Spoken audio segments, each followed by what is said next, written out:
about you, but I grew up thinking that when I saw a label by a name of a candidate, an R or a D, that gave me an idea of how they were going to approach a problem, what their first instincts were going to be. And for me, with Republicans, it was always that we respect the individual. And we show that by less government interference in an individual's everyday life, allowing them to keep more of their money so that they could spend it themselves, not have government spend it. But we also understood that had to be done in the context of a balanced budget. We knew that we believed that there needed to be a strong national security here at home, an engaged foreign policy, and we are the ones who really invented environmentalism. The first national lands set aside were set aside by Abraham Lincoln, Yosemite. It wasn't just Teddy Roosevelt we think about, but it was Abraham Lincoln. I mean, and that was it. We didn't get down into defining every single possible issue you could have. And for Democrats, their vision was that the reach of the federal government was so broad and so deep that that's where you went first to solve a problem. You started at the top and you worked down. Republicans started at the bottom and worked down. That didn't mean you were going to agree on every single issue, but it meant that you had broad principles that would allow you to come together, even though you might disagree on one or two of the specific issues, but you'd find a way to work your way through, to come up with solutions to make this state better. As I said, I was able to enjoy having a Republican legislature.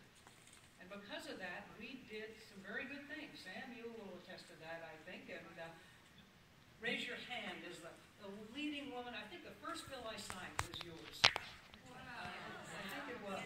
It was close to that. I mean, the women were driving a lot of what was going on, even though we didn't have enough women in the legislature. I'd love to say that we need more women. But,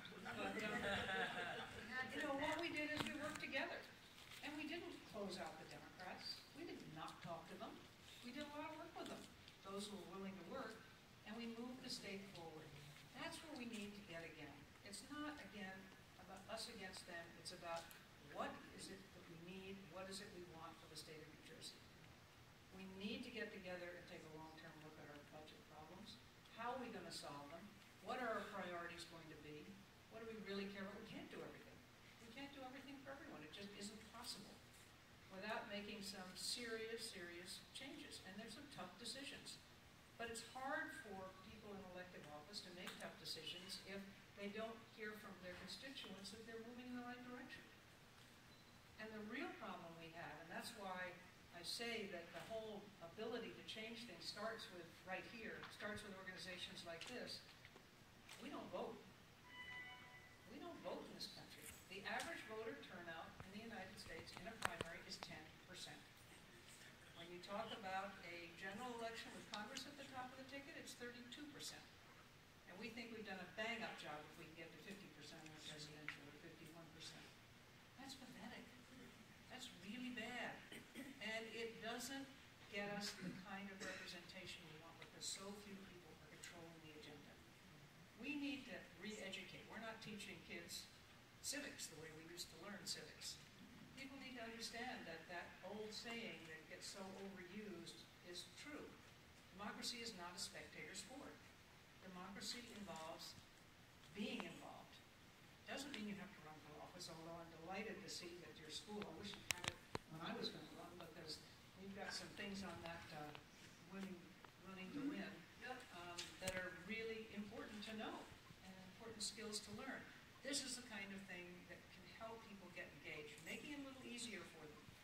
Reaching out to people who might not think that politics or government is for them. Again, they don't have to run for office, they just have to be involved, be educated. What are your choices? Who are the candidates? And you know what? All politics still is local. It is retail. We have these incredible ways to outreach, to get people involved, the internet. We can email, we can text people, we can do all kinds of things that we couldn't do back in the days when I was running. We need to use those to get people engaged. Those skills, those technologies that are now available to us to get people engaged. And say, you don't have to go out every night and canvass. You just need to know what your choices are, who your candidates are, and then you have to be willing to vote.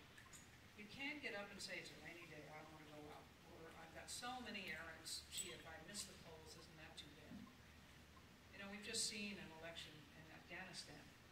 And in a country where you're threatened with death for going to the polls, you saw people standing in line for hours to have the right to exercise that privilege of the franchise.